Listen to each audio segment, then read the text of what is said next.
I don't know what it is about motorcycles, but most of us are never satisfied with them the way they come from the factory. With that in mind, we have put together 33 1/3 mods on our Royal Enfield Himalayan. So whether you have a Himalayan, are thinking about one, or are simply Him curious, maybe our mods will motivate you to take the next step in setting up your bike. Hi, I'm Sam. And I'm Brooke. He's my dad. We worked on this bike for the last couple of months and we chipped away at it and we made some modifications to the Himalayan. At the end, we'll tell you what we didn't do, what we'll do differently next time, and our top 5 modifications to the bike. Every bike needs a battery tender, so our dealer put this on. It's a standard SAE plug. Absolutely critical for if the bike's sitting around for weeks or months at a time, you keep the battery plugged in, but it's also handy for any SAE plug device. Okay, next one we're going to talk about is our magnetic oil drain plug. We just tipped the bike over when we got it, screwed in a magnetic plug. We got it on Amazon. It was like less than 10 bucks, and it captures all the ferrous stuff floating around in the oil that doesn't get picked up by the filter. It's a 14mm with a 1.25 thread pitch. Okay, the next thing we did was we actually swapped out the OEM chain. We heard the OEM chain would wear and stretch a lot, even with proper maintenance. So we swapped it out for a better made Japanese version. So we thought if the chain was going to wear that much, so would the sprocket. So anyway, we put on the Japanese chain. It hasn't really stretched at all. We've got 1,500 miles on the bike. We also put on one with a riveted master link. Next, we put on these cool looking Himalayan mountain stickers. They're only $5. They look cool. We got them from Hitchcock's from the UK. Okay, another mod we did was replace, there's 2 bolts on the this side of the engine over here, and apparently earlier Himalayans developed a bit of an oil weep at the head gasket on this side, and if people tried to tighten them up, they could strip the bolts, because there's not a lot of meat in the casting, but there's sort of plenty of thread and space to put in slightly longer bolts. So I think they came with 35mm bolts. We put in 40mm bolts, took like 5 minutes, a couple of drops of thread locker, easy peasy. We got black hand levers as replacement levers. We still have the original aluminum hand levers that came with the bike, and we just swapped them out. We have the spares for whenever we need them on like a road trip, going off-road. Good idea to have some spares. All right, the next thing we're going to talk about are the handlebars. The OEM handlebars are made of steel. They're really soft and can bend pretty easily in just a simple tip over. So we replaced the bars for a couple of reasons. A, to put stronger bars on, and B, the OEM bars we felt were too narrow for, you don't get enough leverage when you're off-road, especially with a 21-inch front tire. So anyway, so we replaced them. We had some other goals too. We wanted to be able to install 2-point handguards on without hitting the instrument cluster turning lock to lock. So we had a few goals in mind when we found the bars. And the bars we got are Vortex V3 J Murph flat track something. We'll put it in the description or on the screen. And they're 32 inches end to end, and end to end meaning the end of the grips. They're about 2.5 or so inches wider than stock. They work great and accomplished everything we wanted. Okay, next thing we're going to talk about are the handguards. We're really happy with the handguards. We were able to put on 2-point attachment Barkbusters with the Storm handguard dealies that go on over top. We got the universal mounting brackets, but we did have to make these little link plates, if you will. Made them out of a piece of stainless steel flat bar, 3/4 by 1/8 or something like that. There's got to be a little twist in them for them to work. Got to twist them right and left if you decide to make something similar. And ours are about 45mm hole to hole. And it worked perfectly. Didn't interfere with the cross brace on the handlebars. And we'll show you that lock to lock, there's no interference. They work great, really sturdy. We were able to put them on outside of the the bar weights, and just really happy with the way they fit with the bike. Next, we added a 3-inch longer clutch cable after we put on these wider handlebars.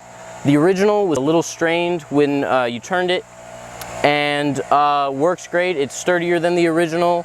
It's also from Hitchcock's in the UK. Another thing we added was a so-called nav bar. Ours we got from SRC Moto. We think it looks good, well made, fits in with the bike really well. Right now we've got a GPS mount on there, which we'll talk about later, but you can put a GoPro or whatever, and puts it in your field of view without cluttering up the handlebars. All right, next we put on this heavy-duty skid plate. The original was a little thin and it didn't really cover the exhaust very well, so we put on this one. It's heavier, it's a little sturdier, it's better made. It's also from SRC Moto. We got an extension. It covers the shock linkage, and it came with our new skid plate. Okay, next up is the oil cooler guard. The original was, I don't know, a little bit flimsy. This one we found on eBay. It covers 3 sides of the oil cooler. The original only sort of covers 2. It's a lot sturdier. Still allows airflow through there. I think it'll be fine, and it looks a little bit better. All right, next is the fender risers we put on. A lot of people do these to Himalayans, just raises the front fender up a little bit. Ours we got from Hitchcock's. I think they're 16 millimeter, about 5/8 of an inch. Raises the front fender up. You can see them here. Pretty simple, and hopefully prevents the front wheel from getting locked up with mud under the fender if you get into mucky conditions. Okay, next we put on a rear tire hugger and a chain guard, little 2-in-1. Keeps mud and muck off the rear shock. Does its job really well. Got it from Hitchcock's. Okay, next we put on this heel guard. It protects the rear master cylinder. Got it on eBay. Another mod we made was to change out the brake pads. So the bike comes with organic pads, front and rear, and the front brake doesn't have a lot of feel and really doesn't stop the bike that well. Anyway, we got sintered pads. I think we ordered them from Hitchcock's as well, and they make a big difference. They really, the front brake in particular has a lot more bite. Next we put on this headlight grille here. It just looks cool, matches the kind of blackout look of the bike. Okay, next we put on a wider side stand foot. And we thought the original is really narrow and we were going to fall over in some softer conditions. So we welded on some scrap from the garage, and it's wider, gives the bike a little more support. Another mod we did was to change the OEM mirrors. We swapped them out for these double take folding mirrors. So they obviously move if you have a tip over, and they won't break.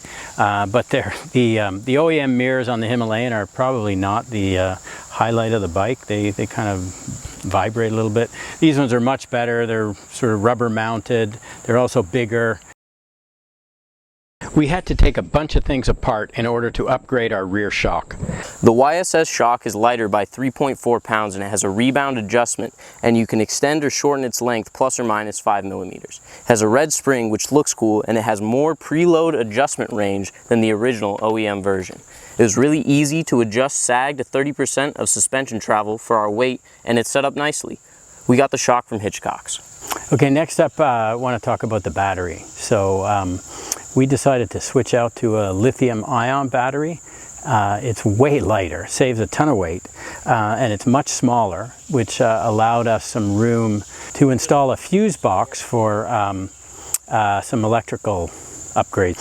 So anyway, the battery went in really easily. We got it from Revzilla. Another feature of the battery is that it prevents itself from draining down below a level that will always allow you to start the bike again. So in theory, you're not going to get stranded if somehow you leave a parking light on or something drains the battery down. So with the space that we had after putting in the smaller battery, we were able to install a small fuse box to allow us to add some electrical upgrades and accessories. So it's a really simple little fuse box. Got it on Amazon, nothing fancy about that. but we did hook it up with a relay to the running lights. So every electrical add-on that we'll talk about is switched off and on by the ignition. Okay, so there's 6 slots in the fuse box. We're using 5 of them. So the first and foremost is heated grips. Anyway, we got ours on Amazon. They're Koso Apollo grips. They're 120 millimeters long. We'll talk about that at the end. But the controller's built into the left grip, which is interesting. It's sort of less clutter on the handlebars, and we think they're a great addition. The next thing we're going to talk about is the GPS bracket. We talked about it a little bit earlier when we were discussing the nav bar, but it's just a standard bracket. We've got it mounted with a RAM mount, and it's set up for a GPS that we interchange from another bike, and it's connected on the dash area with an SAE plug. Our next extension from the fuse box is our USB and voltmeter. It can charge a phone, any USB, and you monitor the battery and the alternator, and we got it off Amazon.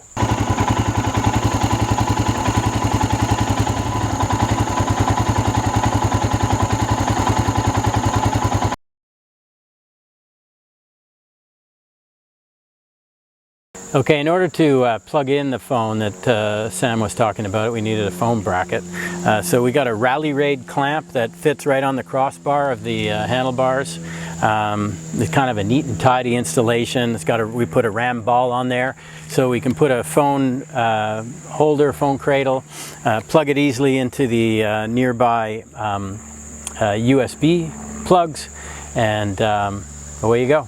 Okay, the last 2 things we'll talk about that we added to the sort of electrical upgrades or accessories are under the seats here. One was a Gerbing compatible plug for heated gear on the occasion that we ever need it. It's just kind of coiled up under the seat. And for any long distance traveling, we put an extra SAE plug under the rear seat so we could charge a battery brick or an iPad or anything else you might want to bring if you were going on a longer trip. Next addition is a larger rear rack. It came from India, from eBay. It's fit and finish. It's a little rough around the edges. Took a couple whacks to really line everything up and get it where it needed to be, but it's great. Fits the look of the Himalayan, and it works with the soft luggage system really well. We got a Moscow Moto Reckless 80 soft luggage system for use on the Himalayan. It's a really nice system, which is perfect for what we wanted and easy to swap out on another bike if we needed to. There's no need for rear pannier racks, so the bike is cleaner and lighter when not using the luggage. We also think it's a bit safer for off-road use in case your foot or leg gets caught under the luggage in a fall. In order to position the luggage system where we wanted, we put a foam block on the rear seat to raise the luggage to the height of the rear rack. You could also use something like a Kriega tail bag for that purpose, depending on what was in it and how often you use the bag and needed access to it. You can see in this walk around how the luggage is set up and how it fits on the bike. It also ensures the luggage is safely distanced from the muffler, although we installed the provided heat shield for added security. Here are a few more shots of the luggage in action on a weekend trip we went on. Another mod we did was swap out the headlight bulb for an LED. So the LED serves a bunch of purposes. It's a lot brighter. Night riding isn't a huge priority, but if you do have to ride at night, it is better to be able to see. So it's infinitely brighter. The other thing, during the daytime, it provides a better signature for for the bike, so hopefully the folks in cars and can see you better, and it draws less power, so it leaves a more available wattage from the electrical system to drive and run other accessories. It's a little bit finicky to put in. Ours is from Cyclops. There's a little driver or a little transformer that's part of the wiring harness, and you got to find room in the headlight bucket for that, but we were able to cut off the end of a bolt and fit it in there. One thing we found out pretty early on when riding this thing around in tall grass or off-road that, grass and sticks and other debris kind of could catch between the gear shift lever and the rest of the linkage. So We kind of employed a bit of a dirt bike trick and put a wire tether between the gear shifter and the frame, and it keeps grass and stuff from getting stuck in there. And it turned out to work really well. We didn't have the same problem with the brake lever on the other side, but we put a wire tether on there also. I guess the other advantage is that hopefully in a wipeout or crash, you don't bend the gear levers or the brake lever too much or tear them off. Hopefully we don't have to try that out. One of the last things we put on, very similar to our stickers, is a cosmetic addition. It's an oil filler cap with a little Royal Enfield emblem on it, and it is purely for looks, and it looks cool. So here's the 33 1/3. So Ryan F9 is a YouTuber, fellow Canuck. He's based in Vancouver. Anyway, he has these motorcycle hacks he talks about. And one of them was to trigger electromagnetic traffic lights. And you put neodymium magnets on the bike, and it apparently increases the electronic signature, if you will, of the bike, and you trip traffic lights. Ryan guaranteed it will work. So we put 4 of them on our SRC Moto skid plate because it's steel and they stuck on there really well. We tried out the bike at several traffic lights. Marginal success. So Ryan's a great YouTuber, fantastic videos he puts out. I'm not sure about his guarantee though. Okay, last but not least is a bonus mod. It's another YouTube thing we saw. So we saw this YouTube, this guy got these foot pegs for a Suzuki DR650 showed plug and play. Just bolt them right on the Himalayan. So we ordered the same things. Unfortunately, the holes in the foot pegs are 10 millimeters. The pins and the springs and the holes in the bike are 8, and so they were really sloppy. They didn't work very well. So anyway, we ended up getting bushings for the foot peg. Had to drill out the foot pegs a little bit, put in the bushings. That suited the pins and all that kind of stuff. And then last but not least, we had to build up the stop point on the foot pegs with a bit of a weld bead so they didn't droop and they sat square with the bike. So there's a heck of a lot more involved than just plug and play. But the foot pegs are great. They are more or less the same profile as the foot pegs on a GS. So if they're good enough for a GS, they're good enough for a Himalayan. They're much wider, a little bit longer. So there was a little bit of fiddling around, probably an hour or so, or hour or 2 of work to make them fit. But I think they're a great mod. You may have noticed there are a few popular mods we didn't do. The Himalayan is not the lightest bike in its class, so we really didn't want to put anything on that would unnecessarily add weight, especially when just riding around. Crash bars and hard pannier racks fell into that category, and we went for a soft luggage option, so we obviously didn't get hard boxes. We didn't need handlebar risers. The bike works fine for us without them. A chain oiler is something we would probably break, and when traveling in North America, we arguably have more range than a regular GS, so we really don't need jerry cans. It would be different if we were going to travel around the world, but that's not in our plans at the moment. At this point, there's no mod we would have done that we wouldn't do again. The only exception is the rear tire hugger. It's based solely on its looks. It works exactly as it should, but there are better looking versions out there. Pyramid Plastics has a couple other versions worth exploring. In retrospect, we definitely would have gotten the 130mm versions of the Kazo Apollo heated grips.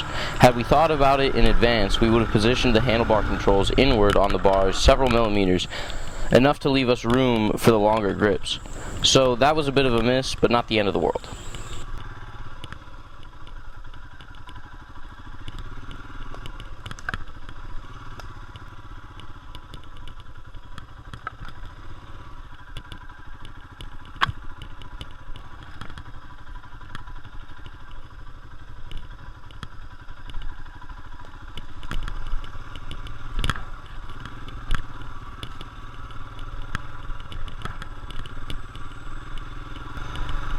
We may try more aggressive tires in the future, depending on where we want to go. Also on the horizon might be a performance camshaft available from TEC in the UK that is supposed to work well. but they are not yet available in the US, so that's a bit of a wait and see situation. And we are considering a longer throttle cable for the same reason we changed the clutch cable. The stock one works with our wider bars, but just barely.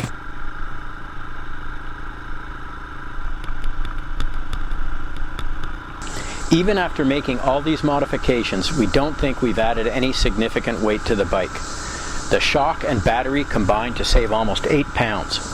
Offsetting those savings were the skid plate, Barkbusters, and some of the electrical accessories, and a few other doodads. But most everything else was negligible, or we took off an OEM part and replaced it with something we liked better. We're happy, and we think we've turned our Himalayan into a great bike for us.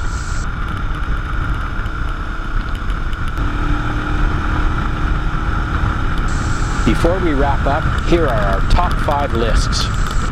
All right, my top 5 Himalayan modifications are going to be our stickers. I think they look great.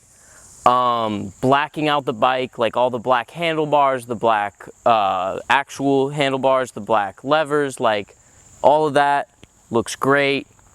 The rear rack is incredible, and the soft luggage system is great, and then all of the electrical upgrades are amazing. Number 1, easily the handlebars. They're a little bit wider, as we said earlier, and they're stronger, all that good stuff, but I think they contribute to the bike's ergonomic fit for us, and they work really, really well. They provide that extra leverage. Number 2, Barkbusters. Once again, the way they fit the bike, the way we were able to put them on with those little twisted links, turned out great. 3, all the electrical upgrades. I know that's more than one thing, but they turned out fantastic. Number 4 is the folding mirrors. The double take mirrors work great.